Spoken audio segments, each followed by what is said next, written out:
आं एक्चुअली बहुत थांखि लानानै नैबे कान्दकना हटेलखौ खुलिनाय जादों। थांखिया ओरैबायदि जे जोंनि जितु असमाव जा बहुत दुखिया मानसि बर्तमान जोनोम जादों बा दुखियाफोरा बहुत अभाबी जाना दं। गतिके बिसोरखौ संस्थापन होनो थाखाय आं मथा मथि 100नि सायाव आं मानसि लाबाय दाखालि बावै अलरेडि दा दङानो रेडि मानसिखिनिया। गतिके बेखिनिखौ संस्थापन होनो थाखाय आं नैबे इन्डास्ट्रिखौ खुलिदों। आरो बे इन्डास्ट्रिखौ खुलिनाय थांखियानो जाबाय आंनिया आं बनजों मोजाङै ओंखाम संनानै जाहोनाय जेरै फास्ट फुड रुटि मिथाइनिफ्राय आदि मानसिखौ दाना मोजां जाहोनानै आरो गथ'फोरनि थाखाय आं खेल धेमालि लादों इयाव जेरैहाय मारुतिजों रिमटजों गारि सालायनानै खुदियाफोरा एन्जय खालामनो हानाय आरो लोगोसे जाम्पिंआव खेला गेलेनो हानाय बिभिन्न गोजौआव गाखोना गाहायाव नामायनो हानाय खुदियाफोरनि थाखाय एक्सारसाइज बे प्रस्तुतखौबो आं लादों आरो नैबेहाय बिदिनो गथ'फोरा खुदियाफोरा गेलेलांनायजों लोगोसे आंनि हटेलाव जानाय लोंनायबो मानसिफोरा आपग्रेड जालांथो आं नेचारेल खायद' होनानै बेफोरबायदि आग बारायदों आरो बेखायनो आं रायजोखौ खावलायदों जे नोंथांमोना जिमानखिनि जोंनि एरियानि मानसि बा ओरै गुवाहाटियाव फैयोब्लाथाय हाबलांनानै आंखौ मदद होगोन होननानै आं अनुरद खालामो आरो मदद होलांदो आंनि हटेलाव हाबलांदो थाइसे थाइनै आंनोबो होलांदो खेल धेमालि खालामलांदो जानानै गोजोननानै थांदो बेखौ लुबैनानै दायो आदाना मोनबेसे जाखो बर्तमानथ' मोनब्रै जाना दङ बेफोरबायदि आरो बर्तमान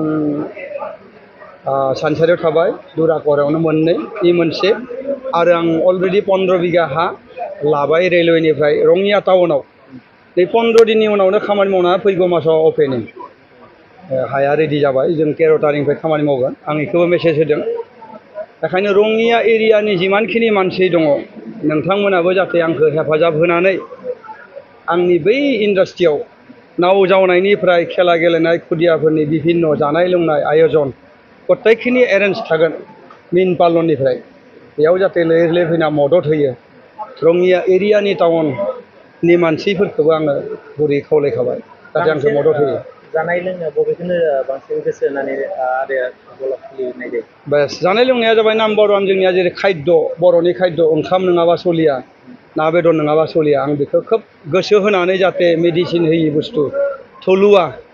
बनजों बानायनाय बे बुस्थुखौ होनायनि थाखाय लाहार फाहार खालामदों आरो बेखायनो नोंथांमोना मदद खालामदो रायजोखौ खावलायो आदाया बबेनिफ्राय स्टार्ट खालामजेनदोंमोन जिहेतु आदाया दिनै गंब्रै जिहेतु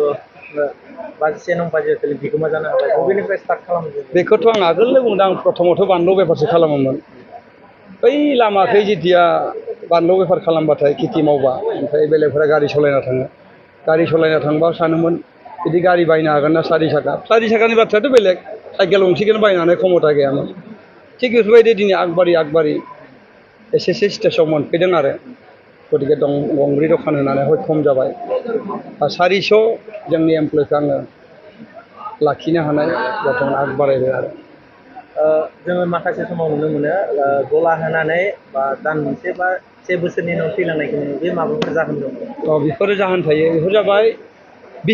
बिसाकजों खाना होनांगोन सैथोजों खाना होनांगोन हद गोसोजों खानाखौ बानायना होनांगोन निजेनि साननानै निजेनि जेरै फिसाखौ जोङो जाहोयो मोजाङै रायजोखौबो बेफोरबायदि जाहोनो हानाय गोसो थायोब्लासो नोंनि दखाना सोलिगोन जुदि बिगुमाया जुदि फैसाखौल' ख्लाव लायोबा फैसाखौ किबागे लुटिनो जुदि बेखौल' थान्दा खालामोबा बिथियाव बे साक्सेस जानो हाया मिसुलियाजों खाना होयोबा जाया जेरै आं मोनसे सान्स मोननायाव बुंनि एम्फौ आंनि दखानाव एम्फौ मोनदों होनना सानैसो मानसिया एडभार्टाइस होदों खाथियाव दखान दङ खाथियाव दखान थानायनि थाखाय एगेन्स्ट पार्टि आंनि दखाना थैलांथो बेफोरबायदिबो जानो हागौ बा बिभिन्न बिथिङाव बिभिन्न माबा मोनसे रुप लानाबो फैनो हागौ आरो बे एम्फौखौ आं नायदो बे फान्थावनि एम्फौ माने जों मेडिसिन होआ ना अरिजिनेल फान्थावनि एम्फौ आरो बे फान्थावनि एम्फौआ फैनोबो खोथानि खोथा सिङाव थानाय एवनायाव ओंखारनो हागौ खिन्थु बे खुनु साइड इफेक्ट जाया आरो आं बेखौ बुंदों गतिके बेखौ गिनो लागा खोथा गैया जोंनि नोंबाबो नङाबाबो आं खोथाखौ बुंबाय आरो बे निउसआ बेफोरबायदि ओंखारदोंमोन गतिके बेखौ नोंथांमोना गिनाङा आरो जों बेफोरबायदि होग्रा मानसि नङा आरो होग्रा मानसिया थारमाने बाराय बुंदों आरोखि आरो जोंजों खुनु मोगा मोगि फेस टु फेस जानो जायाखै जों जेबोआनो मिथिया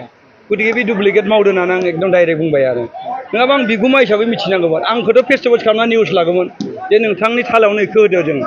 बिदिथ' बुंनानै एकदम गैया क्षमता गैया सेक्रेटारि सिरि होदो बेखायनो आं गासै बर'नि हारिनि मानसिखौ बुंदों आरो एसामिसफोरखौबो बर'जोंनो बुंबाय गतिके बेखौ नोंथांमोना सिन्था दा खालाम नैबे समाव मा बुङो जिहेतु आदाया जाय बर'फोरनि गेजेराव सासे जाफुंसार बिजनेसमेन बुंजायो बे बिथिङाव बिदिहाय बेखायनो आं ओरैखो खावलायो आरो आं बायदि नोंथांमोना हयथ' आंनिसाय बांसिन नाजानो नोंथांमोनाबो आगुवायबो बे बहाय खालामनो थाखाय अकल हिक्खा नङा हिक्खाखौ नाङा मानसिनो अबिगथा नांगौ थाखा फैसाबो नाङा आंनि हिसाबै आरो आंहाबोथ' फैसा गैयामोन मानसिनो बिस्साक नांगौ भगबाननि हद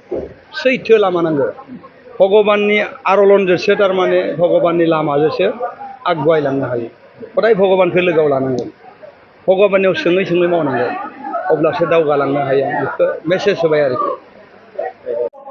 आहारा কেন্দ্রকোনা যে SSB অর্থাৎ সশস্ত্র সীমা সুৰক্ষা বল আছে তাৰ নাতিদূৰত 31 নম্বৰ ফ'ৰলেন হাইৱেৰ ওচৰত এখন নতুন খাদ্য সম্ভাৰ আমাৰ দীপ্তি বৰ্মন ডাঙৰীয়াই আজিৰ পৰা আৰম্ভ কৰিছে মই শুভেচ্ছা জনাইছোঁ ধন্যবাদ জনাইছোঁ গজংথাং দিছোঁ আৰু আশা কৰিছোঁ সন্মানৰ ৰাইজে সুস্বাদ্যৰ এখন সম্ভাৰ ইয়াত পাবলৈ সক্ষম হৈছে আৰু নিশ্চিতভাৱে এখন এথনিক্স অৰ্থাৎ পৰম্পৰাগত খাদ্য জনগোষ্ঠীয় খাদ্য এজন জনজাতীয় ব্যক্তি হিচাপে ইমান ধুনীয়া এটা বিজনেছ আৰম্ভ কৰিছে মই তেখেতক শুভেচ্ছা জনাইছোঁ আৰু ধন্যবাদ জ্ঞাপন কৰিছোঁ ৰাইজক কি আহ্বান জনাব ৰাইজক আহ্বান জনাম সুন্দৰভাৱে ব্যৱস্থিতভাৱে লগতে কোনো ধৰণৰ অসামাজিক কাম এণ্টি ছ'চিয়েল এক্টিভিটি নচলোৱাকৈ সুন্দৰভাৱে এই বিজনেছ ৰান কৰক মই তাকে কামনা কৰিম